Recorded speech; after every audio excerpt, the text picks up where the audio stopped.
মৃত্যু ব্যক্তির প্রশংসা ছাড়া খারাপ কিছু বলা যায় না।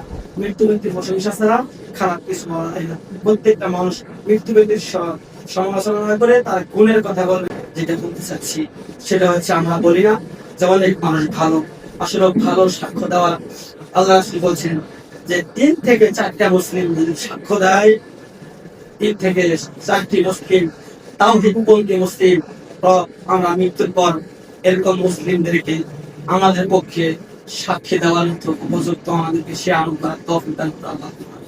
মুহাম্মদ সাল্লাল্লাহু আলাইহি ওয়াসাল্লাম বলছেন যে ব্যক্তি মারা যাবে তার পক্ষে যদি 3 থেকে 4টি মুসলিম সাক্ষ্য দেয়, হে এই ব্যক্তিকে আমরা পাপ করতে দেখিনি, এই ব্যক্তি ভালো ছিল, মুহাম্মদ সাল্লাল্লাহু আলাইহি ওয়াসাল্লাম বলেছেন তার জন্য জান্নাত ওয়াজিব হয়ে যায়।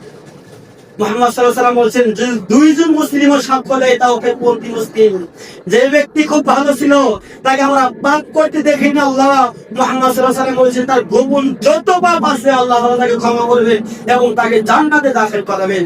একটা মুসলিমের সাক্ষ্য এত দামি সারা পৃথিবী নয়।